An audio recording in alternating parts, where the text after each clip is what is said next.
কোন টেকনোলজিটি সেরা, এই বিষয়টা নিয়ে আলোচনা করব। এই পাবলিক কেয়ার শিক্ষা পরিবারের পক্ষ থেকে তোমাকে বরাবরের মতোই স্বাগতম জানাচ্ছি। তো আজকে আমরা একটি কন্ট্রোভার্সিয়াল টপিকস নিয়ে আলোচনা করব, যেটা হচ্ছে তুমি এইচএসসি পাশের পরে কোন বিষয়টা নিয়ে পড়লে তোমার জন্য ভালো হবে এবং ক্যারিয়ার অপরচুনিটি ভালো, সেই বিষয়টা আসলে তোমাকেই সিদ্ধান্ত নিতে হবে। আমি শুধু আজকে আলোচনা করব এই যে পিছনে থাকা যে টেকনোলজিগুলো আছে, এই টেকনোলজিগুলার সরকারি যে জব সেক্টর এবং বেসরকারি জব সেক্টর এবং উচ্চশিক্ষার সুযোগ এবং তোমার কেরিয়ার অপরচুনিটি 5 থেকে 10 বছর পরে কিরকম হবে, এই বিষয়গুলো নিয়ে আমরা বিস্তারিত আলোচনা করব। এবং এইগুলো দেখার পরে, ভিডিওটা দেখার পরে তোমাকে সিদ্ধান্ত নিতে হবে যে আমি আসলে আমার জন্য কোন বিষয়টা সুইটেবল, মানে আমি এই বিষয় নিয়ে আমার ভালো লাগে, আমার পড়তে ভালো লাগে এবং এটার ক্যারিয়ার অপরচুনিটি এমন, তার মানে আমি এই বিষয়টা পড়লে আমি ক্যারিয়ারটাকে এইভাবে এই দিকে ডাইভার্ট করতে পারবো। তো এই বিষয়টা আসলে তোমাকেই সিদ্ধান্ত নিতে হবে, ঠিক আছে? আচ্ছা, তাহলে চলো আমরা ভিডিওটা শুরু করি। প্রথমে যদি বলি যে টেকনোলজিগুলোর মধ্যে CST, computer science and technology, এই টেকনোলজিটা কিন্তু আসলে বাংলাদেশে এখন বর্তমানে, বাংলাদেশে না বিশ্বে এখন বর্তমানে খুবই একটা ডিমান্ডেবল সাবজেক্ট বলতে পারো, ঠিক আছে? যেমন কম্পিউটারের সফটওয়্যার, হার্ডওয়্যার, আইটি সাপোর্ট ইত্যাদি ইত্যাদি বিষয় নিয়ে এই টেকনোলজি মূলত কাজ করা হয় বা এই টেকনোলজি কাজ করে আর কি। তো তুমি যদি ডেস্কে বসে কাজ করতে চাও, তাহলে তোমার জন্য এই টেকনোলজিটা খুবই সুইটেবল। অর্থাৎ এই টেকনোলজিতে কিন্তু সরকারি চাকরির ডিমান্ড বাংলাদেশে তেমন না থাকলেও কিন্তু বেসরকারি সেক্টরে এটা চাহিদা ব্যাপক। তুমি যদি মনে করো যে না, আমার সরকারি চাকরির প্রয়োজন নেই, তো আমি এই আইটি সেক্টর নিয়ে কাজ করতে চাই, তাহলে তোমার জন্য এই বিষয়টা এই সাবজেক্টটা সেরা হতে পারে। এবং পরবর্তী যে বিষয়টা নিয়ে আলোচনা করব সেটা মেকানিক্যাল টেকনোলজি। মেকানিক্যাল টেকনোলজি মূলত বিভিন্ন ধরনের বাড়ি শিল্প, তারপর উৎপাদন ব্যবস্থাপনা, তারপর অটোমোবাইল প্রোডাকশন ইত্যাদি বিষয় নিয়ে মেকানিক্যাল টেকনোলজি কাজ করা হয়। এই টেকনোলজিতে আসলে সরকারি চাকরিরও জব অপরচুনিটি ভালো এবং বেসরকারি সেক্টরেও তুলনামূলক জব অপরচুনিটি ভালো। তো সরকারি বিভিন্ন ধরনের বিদ্যুৎ প্লান্ট, তারপরে বিভিন্ন প্রতিষ্ঠান, স্বায়ত্তশাসিত প্রতিষ্ঠানে তুমি এখানে চাকরি করার সুযোগ পাবা। এবং বেসরকারি সেক্টরেও বিভিন্ন ধরনের প্রতিষ্ঠানে তুমি চাকরি করার সুযোগ পাবা। বাংলাদেশে বিভিন্ন বড় বড় যে গ্রুপগুলো আছে, তো সেই প্রতিষ্ঠানগুলোতে তুমি চাকরি করার সুযোগ পাচ্ছ এখানে। তারপরে যদি বলি যে সিভিল টেকনোলজি, ঠিক আছে, সকলের পছন্দের একটা টেকনোলজি সিভিল টেকনোলজি। আচ্ছা, সিভিল টেকনোলজি কিন্তু মূলত কাজ করে বিভিন্ন ধরনের নকশা, তারপর ডিজাইন, তারপরে বলতে পারো তোমার রিয়েল এস্টেট যে গ্রুপগুলো আছে, রিয়েল এস্টেট গ্রুপ, কনস্ট্রাকশন ইত্যাদি সেক্টরে তুমি ডিপ্লোমা পাস করার পরে এই টেকনোলজি যদি পড়াশোনা করো, তাহলে তুমি কাজ করার সুযোগ পাবা। তো এই টেকনোলজি কিন্তু সরকারি চাকরির চাহিদা কিন্তু ব্যাপক। যেমন PWD, routes and highway, LGD, তারপর ওয়াসা ইত্যাদির মতো যে প্রতিষ্ঠানগুলো আছে, সেখানে কিন্তু চাকরির ব্যাপক একটা সুযোগ থাকে এই টেকনোলজি। এবং বেসরকারি সেক্টরে বিভিন্ন রিয়েল এস্টেট যে প্রতিষ্ঠানগুলো আছে বা কনস্ট্রাকশন, এই যে প্রতিষ্ঠানগুলো আছে, এই প্রতিষ্ঠানে কিন্তু তুমি কাজ করার সুযোগ থাকছে তোমার এই টেকনোলজি পাস করার পরে। আচ্ছা, তারপরে যে টেকনোলজিটা নিয়ে আলোচনা করব সেটা ইটি বা ইলেকট্রিক্যাল টেকনোলজি, ঠিক আছে? আচ্ছা, ইলেকট্রিক্যাল টেকনোলজির কাজটা কিন্তু বিদ্যুৎ যে সেক্টরে যে কাজটা আছে, অর্থাৎ বিদ্যুৎ উৎপাদন, তারপর ব্যবস্থাপনা, স্থানান্তর, তো এই বিষয়গুলো নিয়ে, তারপরে মেরামত, এই বিষয়গুলো নিয়ে কিন্তু ইলেকট্রিক্যাল টেকনোলজি কাজ করা হয় মূলত, ঠিক আছে? আচ্ছা, তো ইলেকট্রিক্যাল টেকনোলজিতে তুমি যদি পড়ো, তাহলে তোমার সরকারি চাকরির অপরচুনিটি যেমন, বেসরকারি চাকরিরও কিন্তু ঠিক তেমনই অপরচুনিটি আছে। আর এই ক্ষেত্রে তোমাকে আমি বলবো যে সরকারি, বাংলাদেশের মধ্যে সরকারি এবং স্বায়ত্তশাসিত যে প্রতিষ্ঠানগুলো আছে, সেগুলোতে কিন্তু সর্বাধিক সুযোগ সুবিধা পেয়ে থাকে এই ইলেকট্রিক্যাল টেকনোলজির স্টুডেন্টরা। এবং বেসরকারি যে গ্রুপগুলো আছে, বিভিন্ন ধরনের প্রতিষ্ঠানগুলো আছে, যেমন ওয়ালটনে তুমি চাকরি করার সুযোগ পেতে পারো, স্কয়ার, তারপরে প্রাণ আরএফএল গ্রুপ। তো এই ধরনের বড় বড় প্রতিষ্ঠানে তোমার চাকরি করার এই টেকনোলজি থেকে পাস করার পরে চাকরি করার তোমার সুযোগ আছে, ঠিক আছে? আচ্ছা, তারপরে আমরা বলবো এগ্রিকালচার নিয়ে বলবো, ঠিক আছে? এগ্রিকালচার যেমন কৃষি, তারপর কৃষি উন্নয়নমূলক, তারপর বিভিন্ন ধরনের যন্ত্রপাতি ইত্যাদি নিয়ে তুমি এই টেকনোলজিতে পড়লে তুমি কাজ করতে পারবা বা কাজ করার সুযোগ থাকে। তো এই ক্ষেত্রে বাংলাদেশের বিভিন্ন ধরনের সার কোম্পানি বা ফার্টিলাইজার যে কোম্পানিগুলো আছে, তারপর বাংলাদেশের এই টেকনোলজির চাহিদা, এই টেকনোলজি নিয়ে আমাদের চ্যানেলে একটা আলাদাভাবে হচ্ছে একটা ভিডিও তোমরা পেয়ে যাবা। তো তোমরা চাইলে ওই ভিডিওটা হচ্ছে দেখে নিতে পারো, তাহলে আশা করি তোমার যে হচ্ছে কৃষি নিয়ে যে ধারণাটা সেটা হচ্ছে চেঞ্জ হয়ে যাবে। তারপরে যদি বলি যে হচ্ছে টেক্সটাইল, তো হচ্ছে তোমরা সকলে জানো যে বাংলাদেশ হচ্ছে কাপড় উৎপাদনের ক্ষেত্রে হচ্ছে বিশ্বের একটা হচ্ছে বড় একটা হচ্ছে ভূমিকা পালন করে। তো সেই ক্ষেত্রে বাংলাদেশে আসলে টেক্সটাইল নিয়ে পড়াশোনাটা করা মোটে হচ্ছে খারাপ কিছু নয়। তো তোমরা চাইলে হচ্ছে টেক্সটাইল নিয়ে পড়তে পারো, ঠিক আছে। আচ্ছা, তার মানে আমরা প্রত্যেকটা টেকনোলজিতে আসলে চাকরির জব সেক্টর এবং হচ্ছে কেমন সেটা আমরা হচ্ছে জেনে গেছি। তারপরে যদি হচ্ছে আমরা একটা হচ্ছে বিষয় দেখি, যে আমরা দেখবো এখন সরকারি চাকরির ক্ষেত্রে হচ্ছে জব অপরচুনিটি এবং হচ্ছে বেসরকারি চাকরির ক্ষেত্রে হচ্ছে জব অপরচুনিটি কোনটার ক্ষেত্রে কেমন, ঠিক আছে। আচ্ছা, প্রথমে যদি বলি হচ্ছে সিভিল টেকনোলজিতে বাংলাদেশে হচ্ছে সরকারি যে জবগুলো আছে সেইগুলা হচ্ছে পুরোটাই হচ্ছে সিভিল টেকনোলজির নিয়ন্ত্রণে বলতে পারো। মানে হচ্ছে ম্যাক্সিমাম হচ্ছে জব যদি বলি যে হচ্ছে জব সেক্টরে, সরকারি যে জব সেক্টর সেটাতে হচ্ছে রাজত্ব করছে এখন বর্তমানে হচ্ছে সিভিল টেকনোলজি, ঠিক আছে।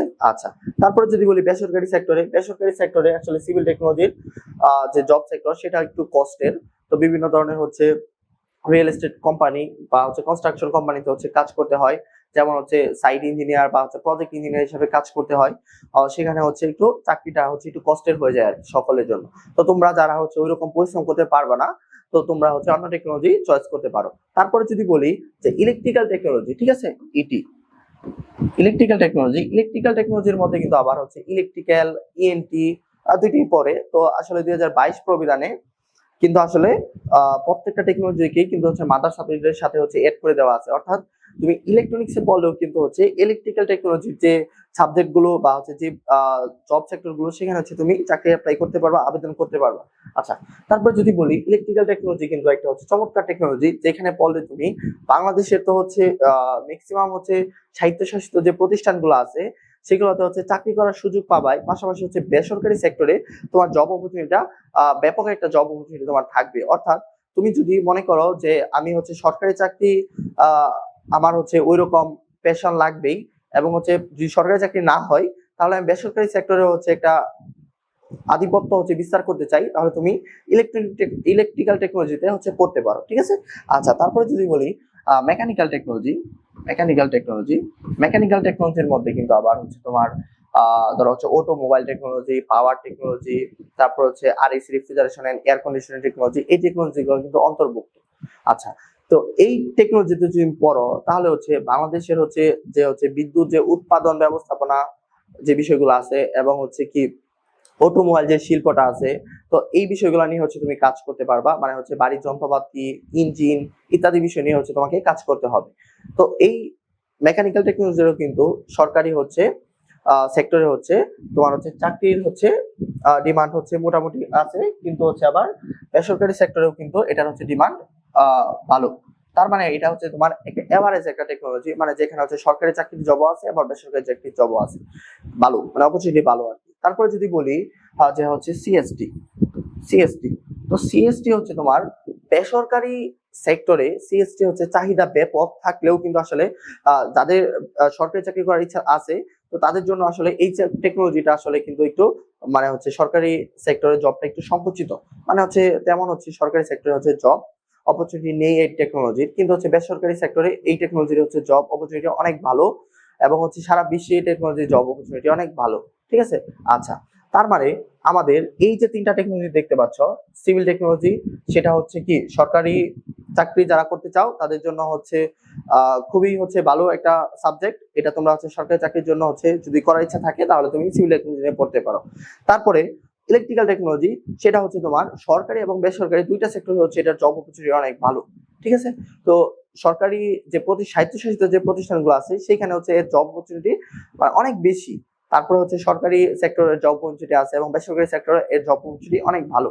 তারপর হচ্ছে মেকানিক্যাল টেকনোলজিরও কিন্তু হচ্ছে তোমার জব অপরচুনিটি মানে এভারেজ একটা জব অপরচুনিটি বলতে পারো। তার মানে যদি সরকারি চাকরির কথা যদি তুমি চিন্তা করো এই তিনটা টেকনোলজির মধ্যে, তার মানে হচ্ছে তোমার এগিয়ে থাকবে হচ্ছে কি ইটি বা হচ্ছে ইলেকট্রিক্যাল টেকনোলজি, ঠিক আছে। এবং যদি হচ্ছে বেসরকারি চাকরির ক্ষেত্রেও কল্পনা করো, মানে সরকারি প্লাস বেসরকারি, তার ক্ষেত্রে হচ্ছে তোমাকে এগিয়ে থাকবে হচ্ছে ইটি টেকনোলজি, মানে হচ্ছে ইলেকট্রিক্যাল টেকনোলজি অথবা ইএনটি বা ইলেকট্রনিক্স টেকনোলজি, ঠিক আছে। আর যদি বেসরকারি জব শুধু বলো তাহলে হচ্ছে এগিয়ে থাকবে হচ্ছে কি সিএসটি। মানে তোমার এখন চয়েসটা হচ্ছে তোমার, তুমি কোন বিষয় নিয়ে পড়বা। তুমি হচ্ছে আইটি নিয়ে পড়বা, মানে হচ্ছে সিএসটি নিয়ে পড়বা, তুমি কি ডেস্কে বসে কাজ করতে চাও, নাকি হচ্ছে তুমি মানে ইঞ্জিনিয়ারদের মতো হচ্ছে ফিল্ড পর্যায়ে হচ্ছে কাজ করতে চাও। এখন তোমার যে বিষয়টা ভালো লাগে সেই বিষয়টা হচ্ছে তোমার নিজের কাছে, তুমি হচ্ছে নিজে চয়েস করে হচ্ছে এই বিষয়গুলো পড়বা। আরেকটা বিষয় হচ্ছে কি, আসলে তোমরা এখন সবাই জানো বা হচ্ছে বর্তমান সময়ে কিন্তু আসলে ডিপ্লোমা যে ভর্তিটা সেটা হচ্ছে আমাদের ভর্তি পরীক্ষার মাধ্যমে হচ্ছে ভর্তি হতে হয়। অর্থাৎ আহ আগে যেরকম হতো যে হচ্ছে সিজিপি এর মাধ্যমে ভর্তি, এখন কিন্তু ওইরকম না, তোমাকে ভর্তি পরীক্ষায় বসতে হবে। সেই ক্ষেত্রে হচ্ছে যারা হচ্ছে ভালো করবে তাদেরকে হচ্ছে তোমার মেরিট লিস্ট অনুযায়ী হচ্ছে তোমার হচ্ছে চান্স নিতে হবে, ঠিক আছে। আচ্ছা, তার মানে তোমাকে কি করতে হবে, ভর্তি পরীক্ষা যেহেতু বসতে হবে, ডিপ্লোমা অ্যাডমিশন কিন্তু হচ্ছে পরীক্ষাটা যে হয় সেটা হচ্ছে তোমার ডিপ্লোমা রেজাল্ট দেওয়ার অল্প, মানে সরি, এসএসসি রেজাল্ট দেওয়ার অল্প কিছুক্ষণ দিনের মধ্যেই হচ্ছে তোমার এই পরীক্ষাটা অনুষ্ঠিত হয়। তো সেই ক্ষেত্রে আসলে তোমাদের এখন একটা গুরুত্বপূর্ণ একটা সময় তোমরা পার করছো। তো এই সময়ে আসলে তোমাদের উচিত হবে যে হচ্ছে তোমরা ডিপ্লোমা এডমিশন সম্পর্কে হচ্ছে তোমাদের ভালো একটা ধারণা রাখা। সেই জন্য পাপল এডুকেয়ার কিন্তু তোমাদের জন্য পাপল এডুকেয়ার ডিপ্লোমা এডমিশন কোর্স হচ্ছে চালু করেছে, যেখানে হচ্ছে আমাদের হচ্ছে দক্ষ মেন্টর আছে। দক্ষ মেন্টরের মাধ্যমে হচ্ছে তোমরা কি করতে পারবা, বুঝতে পারবা এবং শিখতে পারবা যে কোন বিষয়গুলো থেকে প্রশ্ন আসবে। এবং তুমি যদি এই কোর্সে ভর্তি হও তাহলে কিন্তু তুমি একটা ডিপ্লোমা এডমিশনের একটা হচ্ছে পূর্ণাঙ্গ একটা হচ্ছে বই পেয়ে যাবা, যে বইয়ের মাধ্যমে হচ্ছে তোমরা তোমাদের প্রস্তুতিটাকে আরো হচ্ছে কয়েক ধাপ হচ্ছে এগিয়ে নিতে পারবা, ঠিক আছে। আর হচ্ছে বিগত যে বছরটা ছিল সেই বছরেও কিন্তু হচ্ছে আমাদের যে শিক্ষার্থীগুলো ছিল তাদের হচ্ছে ভালো ভালো হচ্ছে পলিটেকনিক এবং হচ্ছে ভালো ভালো টেকনোলজিতে হচ্ছে চান্স পাওয়ার হচ্ছে হার অনেক বেশি। তো সেই ক্ষেত্রে হচ্ছে তোমরা চাইলে হচ্ছে ডিপ্লোমা এডমিশন এই কোর্সটাতে ভর্তি হতে পারো। এই কোর্সটাতে ভর্তি হওয়ার জন্য তোমরা হচ্ছে যোগাযোগ করতে পারো, এই নাম্বারে হচ্ছে তোমরা হোয়াটসঅ্যাপ করতে পারো, হোয়াটসঅ্যাপে হচ্ছে মেসেজ দিতে পারো, অথবা তোমরা সরাসরি হচ্ছে পাপল এডুকেয়ারের যে হচ্ছে ফেসবুক পেজ সেখানে হচ্ছে তোমরা মেসেজ দিয়ে হচ্ছে তোমরা হচ্ছে এই বিষয়ে পূর্ণাঙ্গ হচ্ছে জানতে পারো, বা হচ্ছে সম্পূর্ণ তথ্যগুলো তোমরা জানতে পারো, বিস্তারিত তথ্যগুলো তোমরা জেনে নিতে পারো। আর এই ভিডিওটা যদি তুমি তোমার হচ্ছে বন্ধুদের মাঝে শেয়ার করতে পারো, যে হচ্ছে তারাও হচ্ছে দেখে উপকৃত হতে পারে যে হচ্ছে আসলে কোন টেকনোলজিটা সেরা, বা হচ্ছে কোন টেকনোলজি নিয়ে হচ্ছে আমরা পড়াশোনা করতে চাই, এই বিষয়টা যেন তারাও হচ্ছে সহজে হচ্ছে বুঝতে পারে, ঠিক আছে। আচ্ছা, তাহলে হচ্ছে এই ভিডিওটা এই পর্যন্তই। তো ভিডিওটা যারা হচ্ছে লাস্ট পর্যন্ত দেখেছো তোমাদেরকে অসংখ্য ধন্যবাদ। তো তোমরা হচ্ছে তোমাদের পছন্দের টেকনোলজিটা কমেন্ট করে জানাতে হচ্ছে ভুলো না। তো আজকে এই পর্যন্তই, আল্লাহ হাফিজ।